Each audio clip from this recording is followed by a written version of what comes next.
Assalamualaikum warahmatullahi wabarakatuh.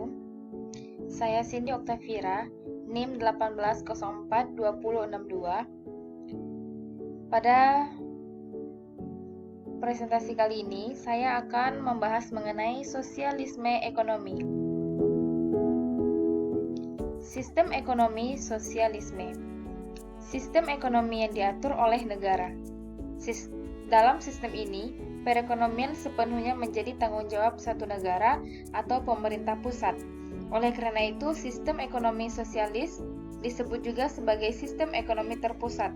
Segala sesuatu harus diatur oleh negara dan dikomandokan dari pusat pemerintahlah yang menguasai seluruh kegiatan ekonomi. Selanjutnya, sejarah sistem ekonomi sosialisme. Pada abad ke-19, sistem ekonomi dinilai gagal oleh seorang revolusioner bernama Karl Marx yang berasal dari Jerman. Di bawah panji-panji kapitalisme tahap awal di Eropa, golongan burgis menguasai negara. Oleh mereka negara dijadikan sebagai kekuatan dan alat pemaksa untuk mengatur organisasi ekonomi dan politik kemasyarakatan guna memenuhi berbagai kepentingan mereka. Selain itu, kaum burjuis mendapatkan legitimasi isme gereja untuk mengeksploitasi buruh. Adanya revolusi industri memberikan keberkahan untuk para pemilik pabrik pada saat itu. Tetapi di sisi lain, pilihan para pekerja justru malah semakin miskin. Hal ini membuat para masyarakatnya tidak senang. Para pekerja mengamuk, mereka melampiaskan rasa tidak senang mereka karena ditindas oleh kaum burjuis yang hanya mementingkan diri mereka. Yang selanjutnya, anggapan Karl Marx. Marx mengkritik sistem kapitalisme sebagai ekonomi yang tidak sesuai dengan aspek kemasyarakatan.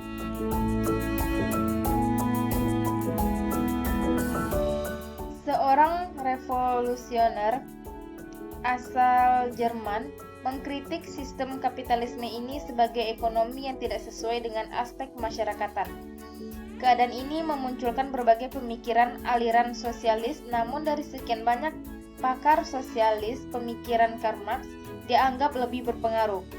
Marx menyatakan bahwa jika kepentingan pribadi dihapus, tidak akan memunculkan masyarakat yang berkelas, sehingga akan menguntungkan semua pihak.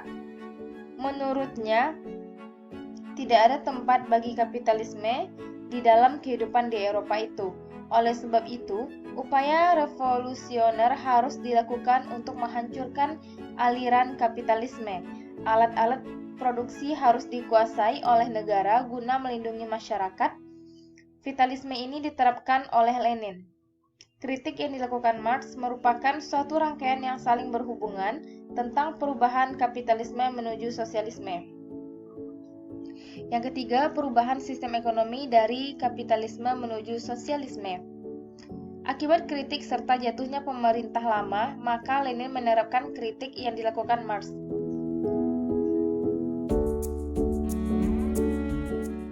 Selanjutnya, subsistem ekonomi sosialis. Menurut Marxis, sistem ekonomi komando, seluruh unit ekonomi produsen, konsumen maupun pekerja tidak memperkenankan mengambil keputusan sendiri-sendiri yang menyimpang dari komando otoritas tertinggi, yakni partai.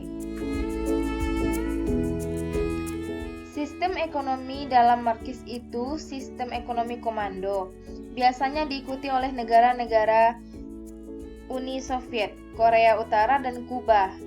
Jadi seluruh unit ekonomi baik produsen dan konsumen maupun pekerja tidak diperkenankan mengambil keputusan sendiri yang menyimpang dari komando otoritas tertinggi, yakni partai. Jadi benar-benar kekuasaan tertinggi itu berada di pusat. Yang kedua, Demokrat. Diikuti oleh Jerman yang menganut sistem ekonomi sosialis yang bersifat demokrat.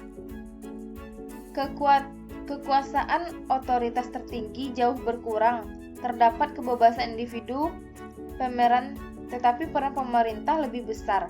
Contohnya dalam menentukan upah minimum, perlindungan usaha konsumen, serta pekerja. Selanjutnya, contoh negara sosialis.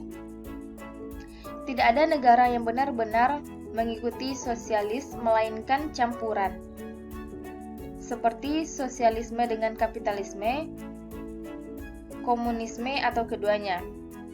Yang pertama, negara yang menganut sosialisme kapitalisme yaitu Norway, Finland, Sweden, Denmark, dan Iceland.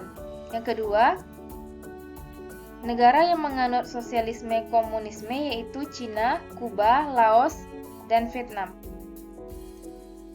Berbeda dengan kapitalis yang menitikberatkan pada pandangan hidup individualisme. Pada sosialisme, menitikberatkan pada pandangan kolektivisme.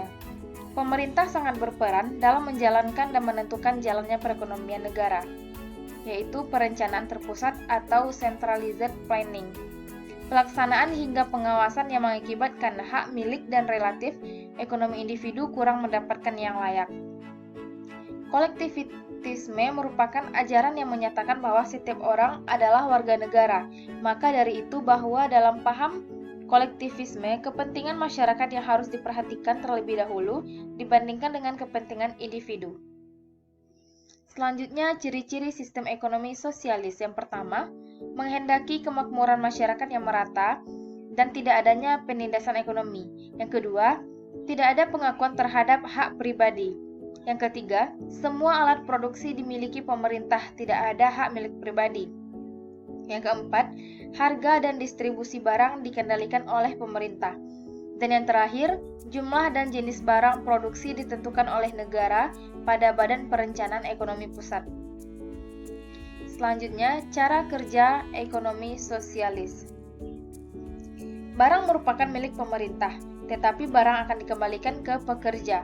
Pemerintah hanya menentukan apa yang akan diproduksi dan untuk siapa barang yang diproduksi dan akan didiktekan oleh pabrik sebagai alat produksinya. Selanjutnya, positif sosialisme atau kelebihan ekonomi sosialis. Yang pertama, yaitu semua kegiatan dan masalah ekonomi dikendalikan oleh pemerintah, sehingga pemerintah mudah melakukan pengawasan terhadap jalannya perekonomian. Pemerintah bertanggung jawab penuh dan mengontrol jalannya perekonomian. Yang kedua, tidak ada kesenjangan ekonomi antara si kaya dan si miskin, karena distribusi pemerintah dapat dilakukan dengan merata. Seperti setiap individu itu akan mendapatkan pekerjaan dari pemerintah, dan orang-orang yang lemah serta orang-orang yang cacat fisik dan mentalnya itu berada dalam pengawasan negara atau pemerintah. Yang ketiga, pemerintah bisa lebih mudah melakukan pengaturan terhadap barang dan jasa yang akan diproduksi sesuai dengan kebutuhan masyarakat, dan yang terakhir, pemerintah lebih mudah ikut campur dalam pembentukan harga. Selanjutnya, negatif sosialisme atau kekurangan ekonomi sosialis. Yang pertama, teori pertentangan kelas tidak berlaku umum. Yang kedua, tidak ada kebebasan memilih pekerjaan, maka kreativitas masyarakatnya terhambat sehingga produktivitasnya menurun, produksi dan perekonomian akan mandek.